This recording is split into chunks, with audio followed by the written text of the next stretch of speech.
के राम मंदिर में चढ़ावे से कथित चोरी के मामले की जांच लगातार आगे बढ़ रही है और अब पुलिस कस्टडी रिमांड के दौरान आरोपी अविनाश शुक्ला से पूछताछ में कई अहम जानकारियां भी सामने आने का दावा किया गया है।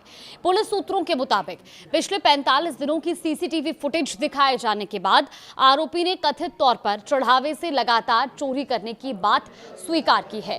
फिलहाल पुलिस पूरे नेटवर्क, चोरी की रकम और इसमें शामिल अन्य लोगों की भूमिका की भी जांच कर रही है।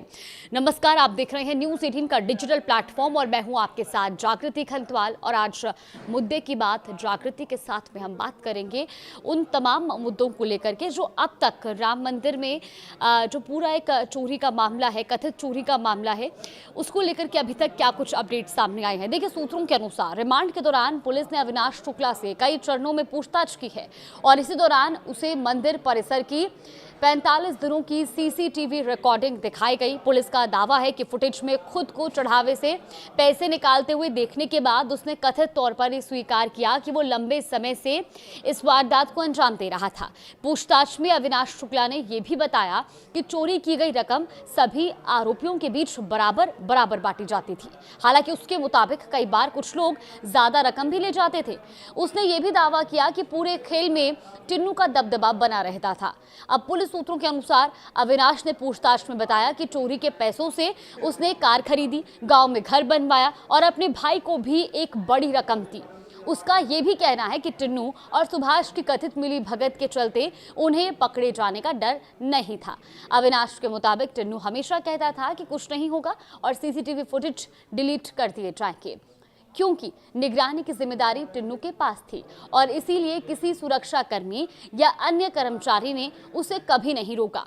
अब इसी भरोसे के कारण आरोपी लंबे समय तक बेखौफ होकर चढ़ावे की रकम निकालते रहे। जांच में एक और बड़ा दावा सामने आया है। देखिए, सूत्रों के मुताबिक चोरी की करतूत छिपाने के लिए आरोपियों ने कई बार सीसीटीवी सिस्टम से छेड़छाड़ भी की है।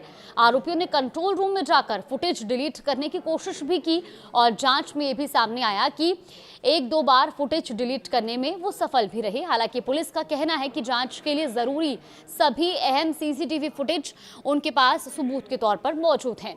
अब सूत्रों के अनुसार जब चढ़ावे की गिनती होती थी तब गणना इंचार्ज कंट्रोल रूम की निगरानी करता था। अगर कोई कंट्रोल रूम की तरफ आता था तो उसका ध्यान भटकाने की कोशिश की जाती थी।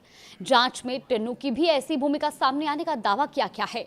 पुलिस का कहना है कि आरोपी लगातार इस कोशिश में रहते थे कि उनकी कथित साजिश का खुलासा ना हो। पूछताछ में चोरी की रकम के इस्तेमाल को लेकर भी अहम जानकारी सामने आई है। पुलिस के अनुसार अविनाश ने बताया कि चोरी के पैसों से एक ब्रेजा कार खरीदी गई थी, लेकिन ये कार उसने अपने नाम पर नहीं बल्कि अपने भाई अभिषेक के नाम पर खरीदी। पूछताछ में उसने कथित तौर पर बताया कि उसका भाई सरकारी शिक्षक है और उसके नाम पर वाहन खरीदने से किसी को संदेह नहीं होगा। सूत्रों का यह भी कहना है कि जैसे ही चढ़ावा चोरी का मामला सामने आने लगा, ब्रेजा कार को तुरंत प्रतापगढ़ स्थित घर भेज दिया गया। इस मामले में पुलिस ने आरोपी के भाई अभिषेक से भी पूछताछ की है और अब ये भी जांच की जा रही है कि चोरी की रकम के इस्तेमाल और संपत्ति खरीद में किसकी क्या भूमिका रही। रिमांड के दौरान पुलिस को पूरे नेटवर्क के काम करने के तरीके को लेकर भी अहम जानकारी मिली है और पुलिस सूत्रों के मुताबिक अविनाश ने यह भी बताया है कि सभी आरोपी एक दूसरे की गतिविधियों से पूरी तरह वाकिफ थे और जानते थे कि कौन किस तरह से चढ़ावे के पैसे निकाल रहा है।